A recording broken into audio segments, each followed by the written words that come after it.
I'd just like to comment on that because I think it's a very beautiful way of thinking about things. And when I look at some of the research where they bring people together of opposite political views and they give them a task to do, and then they reveal that one's an anti-choice and one's an anti-this, and they find out after they've done a task together. And then they add of the possible polarization, which wasn't mentioned before. And then they're asked, would you like to go have a beer with this person? They all said yes, because they had this experience of doing something together that was either trivial or meaningful. It didn't even seem to matter. And I have a feeling that that's because I think we're kind of wired to relate to each other. Given the right circumstances, it should be possible, right? And what you're saying is, here's a very particular circumstance, developing a going forward. I've been typing while you were talking, going somewhere in common where there's a common goal and you're moving forward. Well, you're bonding. You cannot not bond under that kind of thing. And so now I'm holding this in one hand, and in the other hand, I'm thinking, but there's a lot of people who believe that a problem has to be solved. And see, what you're not talking about was a problem. You're talking about how do we come together and have a common goal and move forward. And there's going to be a lot of people who'll be angry about that because they want a problem to be addressed. And I think it'd be interesting to explore and discover, how do you get from we have to face this problem, from anybody's point of view and everybody's point of view that recognizes it as a problem, to a point where can we go on a journey together towards a common goal? I really feel is that this conversation is much more around interpersonal racism.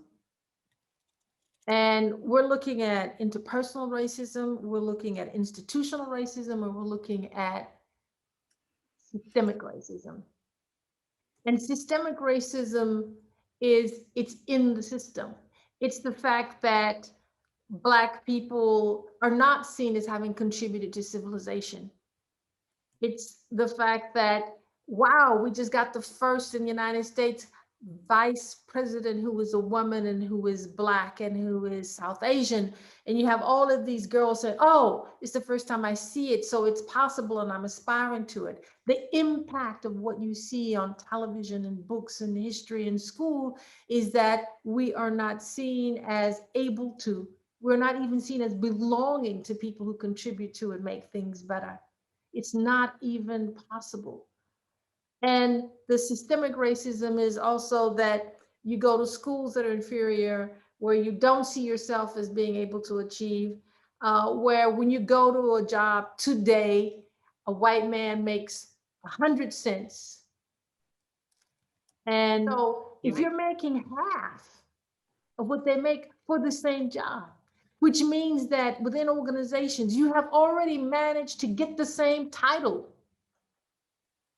We've seen when it's with white women and men in the on television programs, it would come out, wow, you had two anchor people sitting there, one in one chair, one on the other, one gets 30% less than the other. On what basis? Well, he's a man.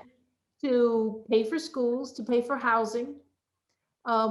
We talk about redlining, which is if you're Black, if the neighborhood is Black, it is considered a risk. And so the banks are going to charge you more money to buy a house there. Yeah. And you have houses in the United States, in Minnesota, that still have covenants, which means that in your deed, it says this house will not be sold to a Black person or a Native American. That's what my deed says. My deed, my house was built in 1932, and I don't know if it's in California. On those deeds, they can never erase something, they can just strike it out. So it says this house will never be sold to a Black person or Mexican person. And so you have this level of systemic exclusion, you have this level of economic lynching. You have had this very systemic brutality. We talk about police violence, but you could talk about mobs that attacked Black cities that were prosperous, mobs that would attack a Black business that was prosperous and burn it down and loot it. And this has happened in the United States since the 1600s. And the last time it happened was recently. But it's not out there. So when you talk about ignorance, I can see, how is it that you got 70 million white people who do not know that they are brutal in depriving Black bodies and Native American bodies of their livelihood, of the fruit of their labor, of education, and many times point blank of their lives. So that would be a question that I would have for Steve and for Shelle, which is, do white people feel that brutalization? Are they aware of it? No, you know, half the things we covered in your course, were never on my radar screen, never on my radar screen. And it started from the instant you started the course when you introduced yourself and told us about your background. And I went, holy shit. And I mean, my whole reaction was, even though we had spent an evening together and got to know each other prior to this, I thought, I know nothing about the quality of your experience day to day growing up and living your life just because you're Black. All I ever was aware of was, oh, you did this, you went here, you went there, how interesting. And it would never have crossed my mind to ask me, how was your life different than mine because you grew up Black? It would never have crossed my mind.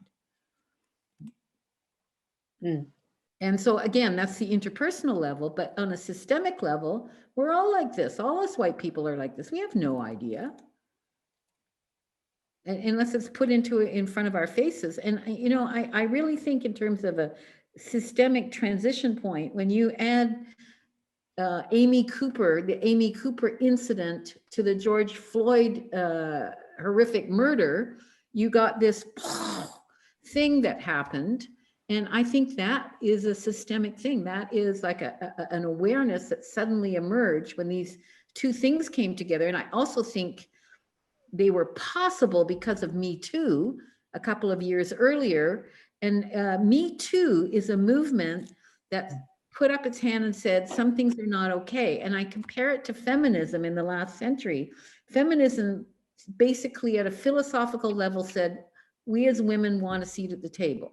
And we made some progress. There were some seats and there were some tables, and it was mainly white, but there was a bit of progress. But I think, and it was a toward goal-oriented kind of thing. We want a seat at the table. And what happened with Amy Cooper, who weaponized race, you know, in such a clear, visible, undeniable way, along with what happened to George Floyd, in the context of Me Too, which was, hey, we will not allow this to ever happen again, never again. It's sort of like the Jewish slogan after the war. It was a never again. And I think it took a couple of years, because it's not like we had nothing like this happening years before. It's not like these were new events, but in the context of all this happening, you see culture being shaped, you see awareness being shaped. And I think that is systemic. And I think one of the things we could think about is, how do we leverage these very pivotal events that people are still experiencing and still aware of, to make a more collective difference. What happened was a more collective outrage, because we realized everybody's dealing with this. And in terms of men, well, there's a whole crap load of men doing this. And that the people who aren't doing this are an exception, not, you know, so that this I think this was this realization, and I think it unleashed, it's a bit like a volcano.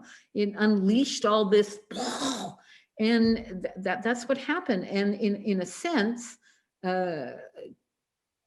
George Floyd and Amy Cooper unleashed this volcano of awareness and outrage. So I hear you when you said release this volcano. I mean, I definitely know, because all of a sudden I said, okay, I'm going to devote time and energy to bringing white people together to transform their racism. So I'm on a mission, right?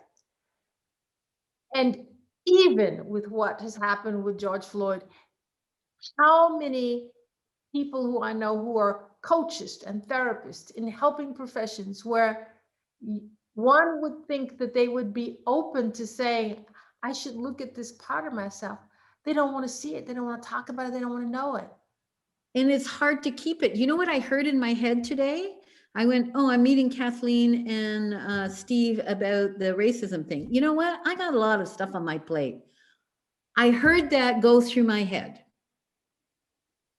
Because, and here's the bad thing, I think. To keep this going, you have to maintain a certain level of outrage about it. Now, think of the cost of outrage, personally and collectively, because you don't control a volcano, right? It just sort of blows up. Oh, I'm going to go the next step. And, you know, and this is a delicate step. How do I keep the outrage? I can tell my life story as middle to upper middle class, African-American woman, educated. I've traveled. In my family, people were very much into civil rights. I have an uncle who was mayor of Chicago for 5 minutes. Okay. I can also tell you my life story of they didn't want Black people in the neighborhood. They wouldn't give a little Black child milk when I was in school. We desegregated neighborhoods and people didn't want you there, and they can yell and shout and throw stones at little children, 8 years old, 6 years old. And your parents decide to put their precious children in that situation in the name of the race. And every Black person that you know, and you can sit down and talk to them, okay, do you know an African-American man who has been stopped by the police, who has been searched by the police, who has been scared that they were going to kill him, that that's scared? Yes. So how do we live with that in a society that does that to us? How do white Americans live in a society that is so brutal, that has no problem putting 7 bullets at the back of a man? And I heard all the people who justify, well, he shouldn't move, he shouldn't have that. 7 bullets in the back. In the back. What were you scared of? They can explain it. They can justify it. So Kathleen, so this is part of the volcano. Okay, so I want to make a meta comment here. And that's why I sent that little email. I think we need to zoom out and think, yeah, there's all this emotion and everything, but what are we trying to do? Why are we trying to do it? Like, what is our global purpose here? Because as soon as we get into it, all of us are getting emotional and we need to tell our stories. Maybe that's part of the journey, but what are we doing this for? Like, why are we doing this? What purpose? And I think we need to zoom out past all the emotion and the history and go, well, what's the greatest purpose we could actually accomplish? And then look at how do we do that. And I'm still not clear on what it is we're trying to do here. Change white people's attitude. I don't like, that's not enough for me. Like it's just such a big, impossible, nebulous thing. I think we need to be much clearer and cleaner on our purpose. And I think the emotion can help us identify that if we don't get lost in it. I'm not in total agreement with you, Shelle. And here's why. You probably know Thich Nhat Hanh, right? No, sorry, what? Thich Nhat Hanh. He's a Vietnamese Buddhist priest. No, I do not. Actually, no. He was, he's kicked out of Vietnam by both sides because during the war, he and his monks would just go rebuild, and they were kicked out. He was actually really connected with Martin Luther King, and he's been in France for 40 years, and he's now severely stroked. I think he's 95, but so he went back to Vietnam. He's been saying for 30 years, the next Buddha will come not as an individual, but as a community. So to me, when I hear you ask that question, of course, it's the question that I usually ask. But my answer is, I think all these things that are happening simultaneously, Me Too, Black Lives Matter, environmental crisis, are all related. And there is this seismic shift to consciousness being sort of located in one part of the system, which has been basically, white Christian male, straight, to consciousness being a community of many, many different voices. So you're saying, with the Me Too and the feminist movement, women are saying, we want our voice at the table. We want our place at the table. And, Black Lives Matter, I hear is we want you to stop killing us. And we want a place we want our lives to matter. So maybe I'm thinking the solution actually is partly to allow all these different voices to not try to prematurely get one single answer, but to be able to listen. Like, to me, what I'm looking to do is listen to what you're saying, listen to what Ricky was saying, listen to what Kathleen's saying, listen to what I'm saying, and just hold them all in the same space, because I don't think we know what the right question is, or if the solution can be generated from a single question. Yeah.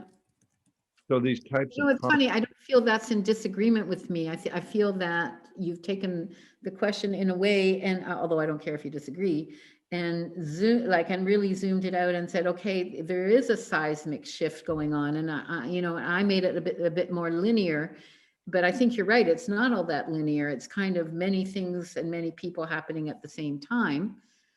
Maybe it's just a bubble, and we need to go in it. Goes where it needs to go, right? I don't know. Yeah.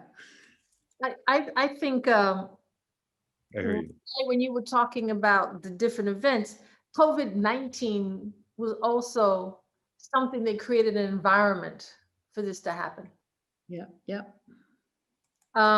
It created an environment in the positive sense that people said, wow, we can change, because we just locked down, and no one thought we could all lock down that fast in so many places in the world.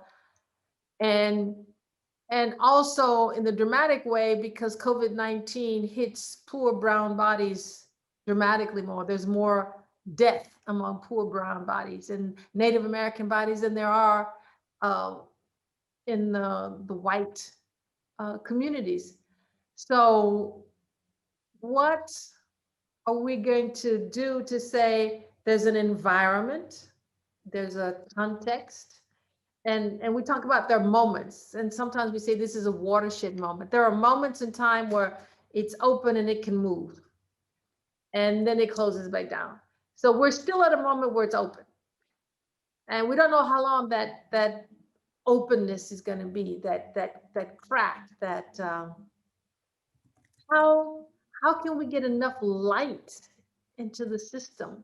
Light in terms of ability to see, but light in terms of getting rid of some of the stress and the trauma, lightening it up. That there's a possibility and openness to say, oh, the way we've done it before, we want to do it differently. And yes, on one level, I'm going to lose something, but on another level, I'm going to gain something. And that's what I'm interested in. And this is what I try and compose in a program, in a journey, is how can you just open it up, just allow some light in, just allow something to come into the system that's going to move around, because it's a profound change on an interpersonal level and on a systemic level to create a racially just society. We've never done that. It hasn't existed. So how do we even imagine what it's going to be like?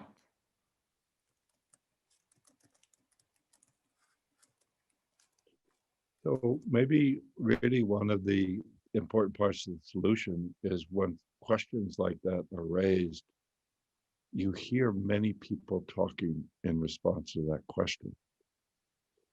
That it's not like, oh, okay, now us white people have to figure out what's the answer to that question. But, I'm thinking, like all of us, I'm sure, with just the cacophony of crises that, to me, this is the most stressful year of my 65.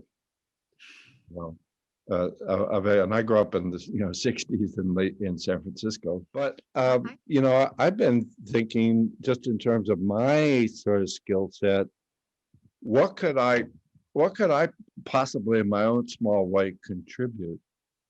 And when I see everybody's talking and nobody's listening. And the speaking is really messy, unavoidably messy. So when you have Black voices and female voices and people of color and gay voices, and saying for fucking hundreds of years we have been brutalized, it's not going to be a polite academic discussion. But what I experienced, and I imagine you guys would agree, within 5 words out of a person's mouth, somebody else starts objecting. Somebody else starts like, yeah, but. Well, and I just had that happen on my Facebook feed. In the end, I decided to take the whole thing down. I said, the whole Trump era has been like living with an abusive husband. You never know what's normal and you lose your sense of what's real. And then, and I kept asking people to stop calling each other names. Can you just tell us what you're thinking about it? And it just got ridiculous. Yeah, well, interesting, because Kathleen on an email that she sent me, they were talking about that, sort of predictable from that context, that Trump, if he was like an abusive husband or an abusive father, just up the ante, and I mean, having grown up with a violent father, that made a lot of sense. Yes, I had a husband like that who was a violent alcoholic, so I know what it's like to be in that circumstance. Yeah. And it's very interesting that if you talk about this moment and racism, and you say, well, it would be good if it was an academic discussion. Well, how long have we had an academic discussion?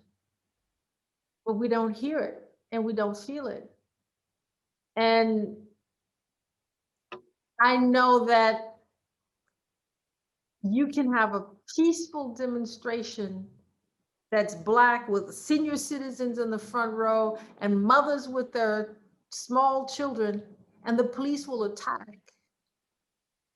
And you can have a demonstration with a lot of white guys with AK-47 shouting and screaming and insulting the police, and they don't attack.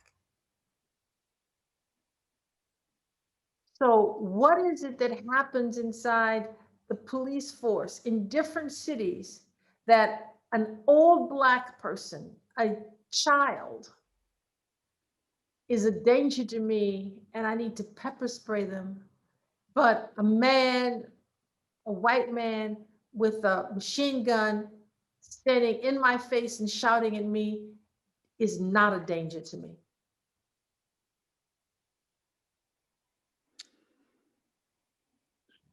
So I'm just wondering what it would be, and Shelle, I'm sort of also thinking about this uproar that that flashed unexpectedly on your Facebook page.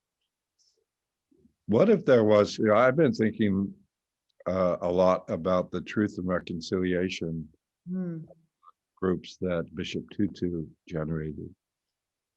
Which we have a lot of in Canada around Aboriginal issues. Yeah, and how do you think that worked out in Canada? I think it ran out of steam because for the last 5 years, there has been some kind of process to find out what happened to all the missing and murdered Aboriginal women and girls.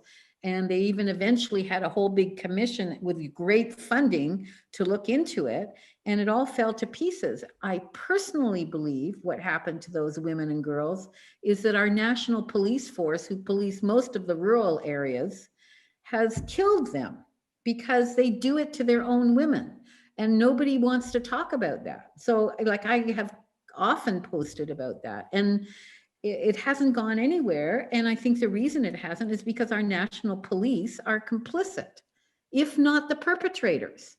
They've been known to take drunk or stoned Aboriginal people out of town and dump them in the snow in the wintertime where they die of exposure. They have been known, there's been a class action suit for over like 1,500 women who worked for the RCMP for sexual harassment and sexual aggression that actually ruined their careers. So it's not a big stretch, in my opinion, to think who is perpetrating all these mysterious disappearances and murders of Aboriginal women and girls. They're out by themselves in these cop cars. What are they doing? And it's... How long did those, did they call them Truth and Reconciliation? We had Truth and Reconciliation Commissions going across the country as a methodology of bringing victims of crime together with perpetrators of crime to have them talk. And that lasted, there was about probably a period of about 10 years where a lot of that was happening. And it was based on our own Aboriginal models. Yeah. And you think, by and large, it was a positive process in the first period? It was a positive process because, I mean, what people call extreme left in America is our middle of the road politics. You know, I mean, it's like, but what has happened since Trumpism is, you know, Alberta in Canada is a bit like very right-wing Texas, but they've all come out of the closet, and people are calling these kinds of things extreme left-wing things now. So all this labeling, as opposed to treating a problem with a solution that might help, has happened. So it's gotten harder. Yeah. Maybe the thing about today is that there's such an accelerated time, so that something like a therapy model or any sort of approach has a shelf life. And I don't mean to talk about that cynically, but maybe instead of thinking, well, we have the Truth and Reconciliation Committee that will be the forever method. Maybe we think, okay, we're going to think maybe we have these things every couple of years. And we realize when we start seeing signs that the generative dimensions of it are flagging, we begin to raise the question, what other collective ways can we begin to raise these questions? And there are things like what Ricky was saying and what you were saying, Shelle. Think in terms of what positive questions to bring people together for a positive future. I think, and what I think you hear me and Kathleen saying, I'm not saying any of us are disagreeing, but you can't just focus on positive futures, because you have this shadow stuff that's so fucking deep in the bodies and in the laws and so forth. But maybe there's a sense of where there is not one solution.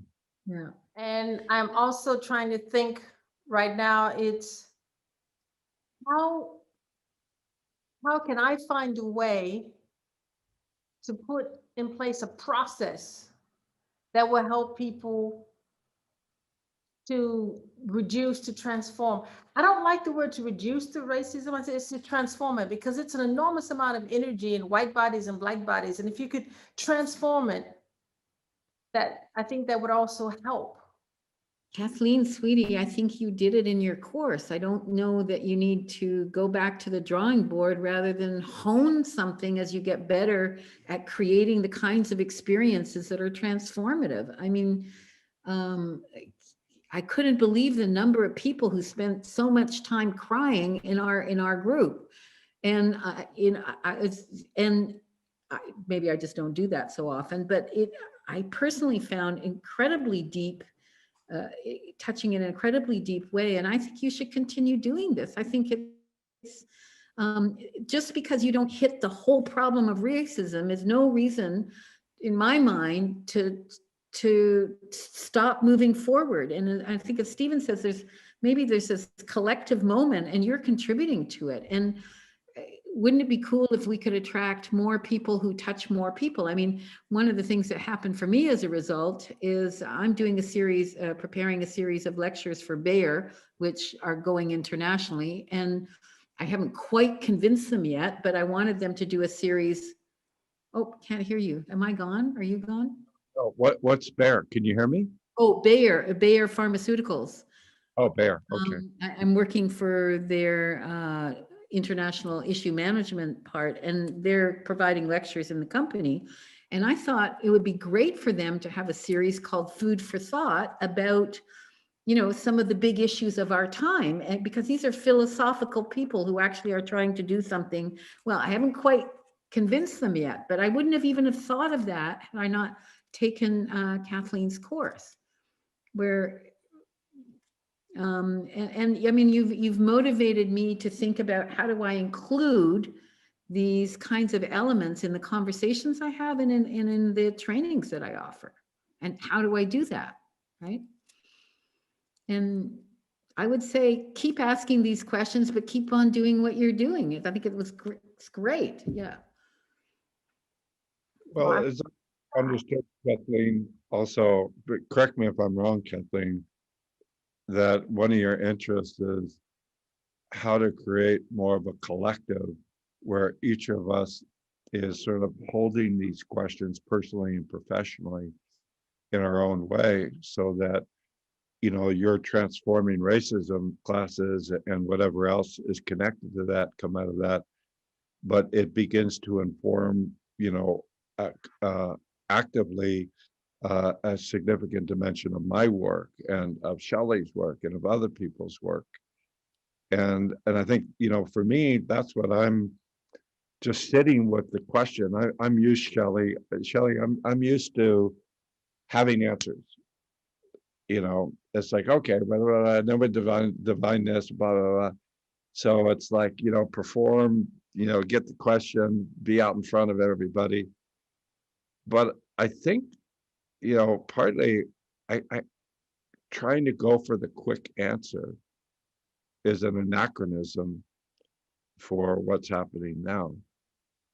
It's sort of like sitting with these questions and partly realizing, as this white suburban male kid, who's never really faced any significant barriers, just because, of the group I was in, I need to shut up more than I need to talk, I think. But I also think that it's possible. What I would like to offer, Kathleen, is my willingness to do things like what we're doing as a way to continue to talk about these things with the question of whether each of us can have a commitment to bring this into what we're putting out into the world.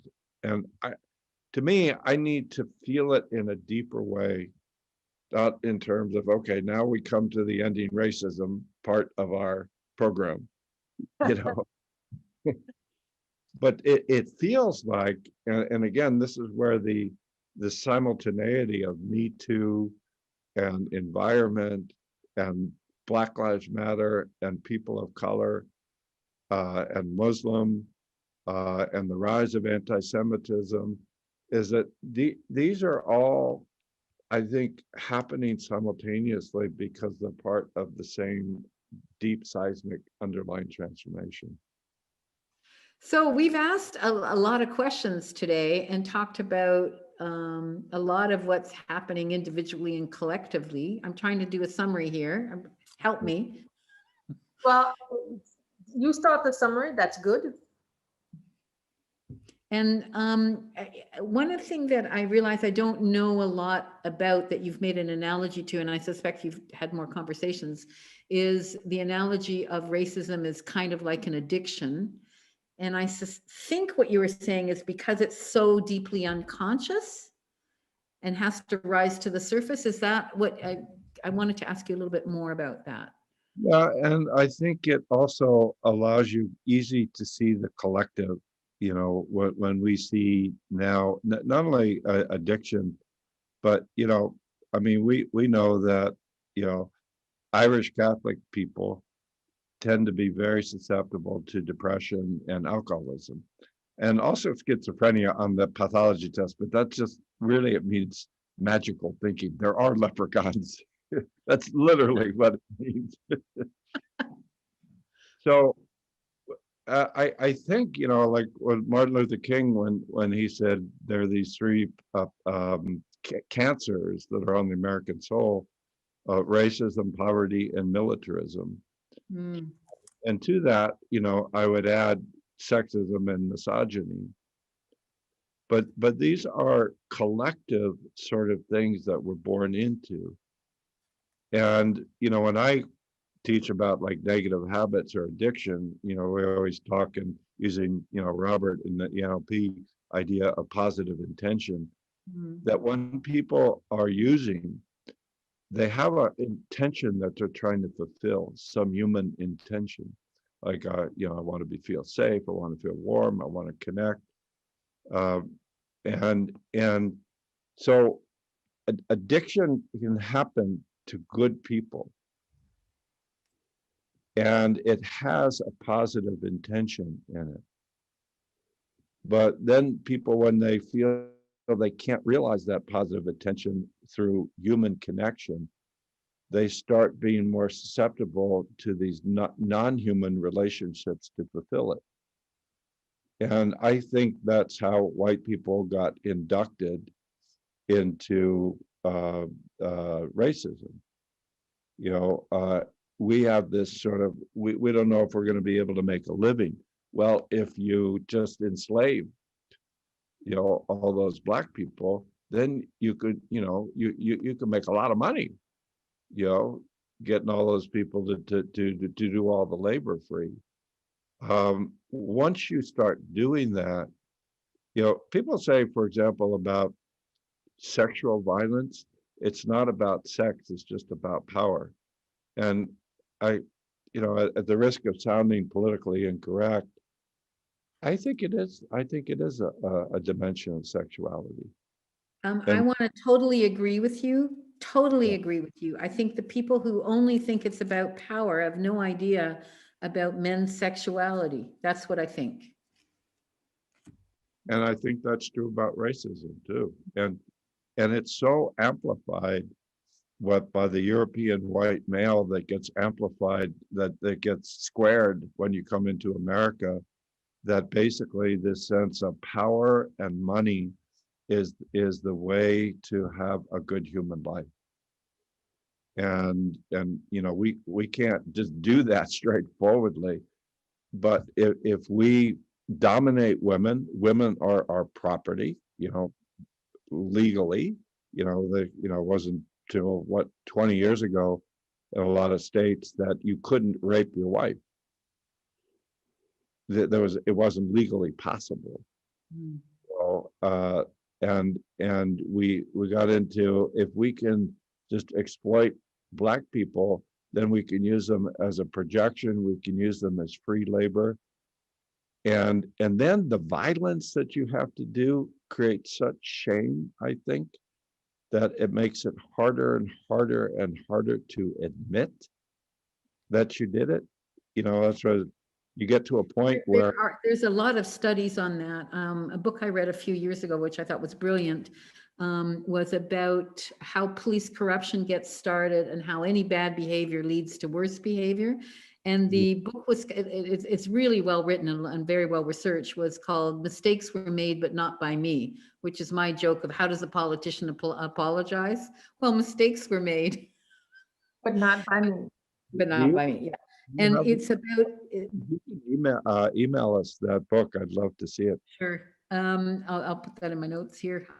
I'll send you these notes. I'm just taking random notes based on what you're saying.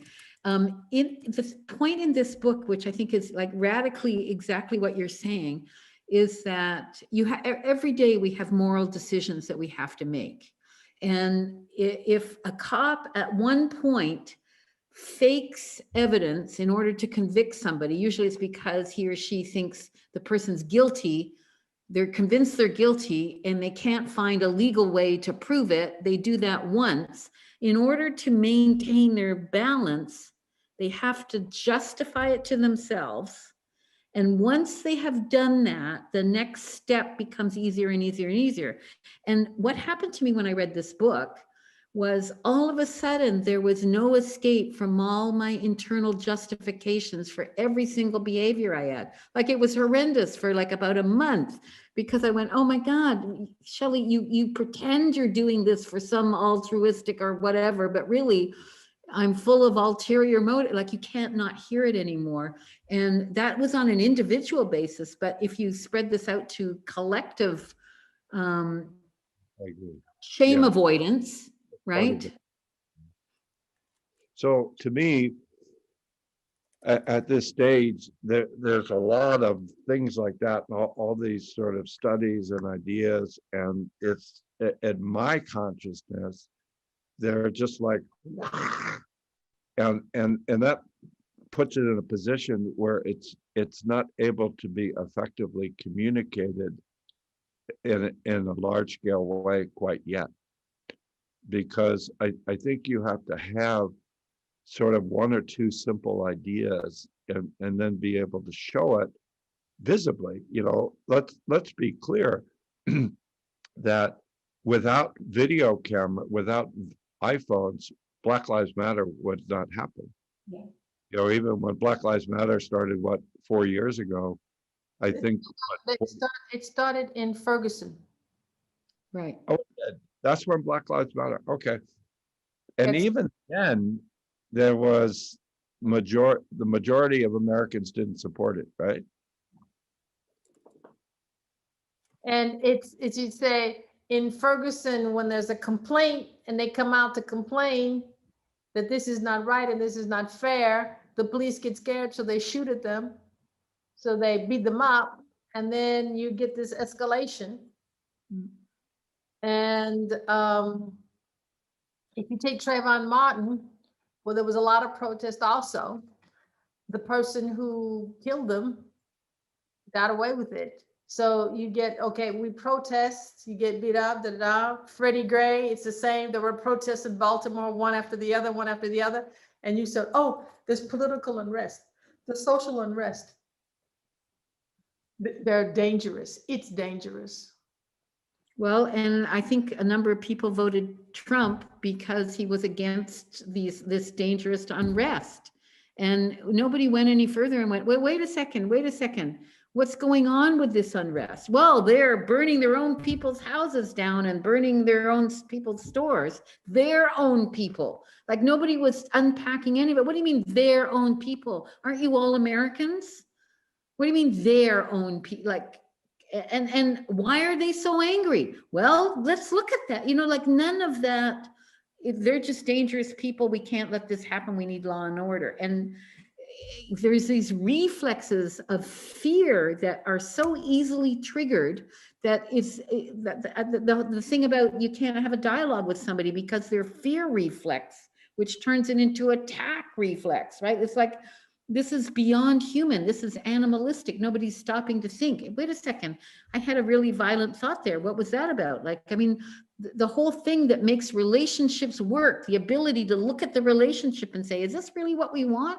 Is not happening. Like the human part of humanity, which is the ability to reflect about what's going on, is not happening, right? That's what I think. And I guess, I would like to see us able to reflect, like today, we've just been reflecting about what's happening and taking our own responses and then going beyond our own response, saying, what does this mean? That's what, to me, this conversation is about.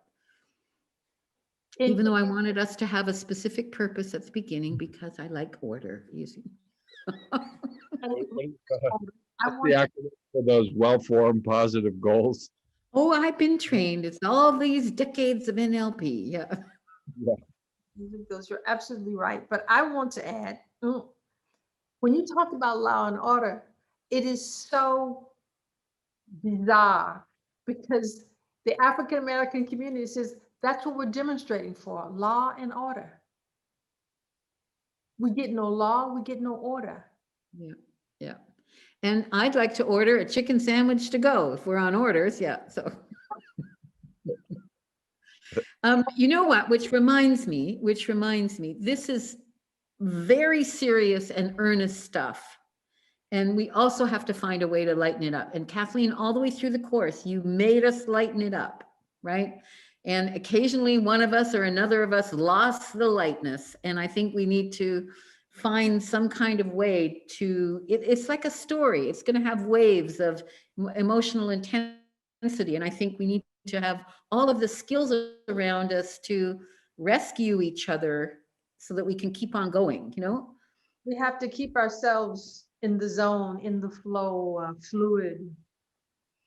Okay. And if we had a sense of what is the nature of the conversations, you know, rather than necessarily finding the single solution that will be the answer forever, but how to begin to have these community conversations that not only involves multiple contradictory points of view, but multiple very different types of solutions that all have to be part of the weave.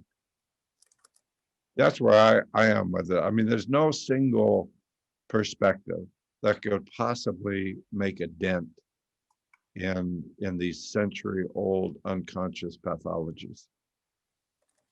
And my objective is that if people whose profession is to help people change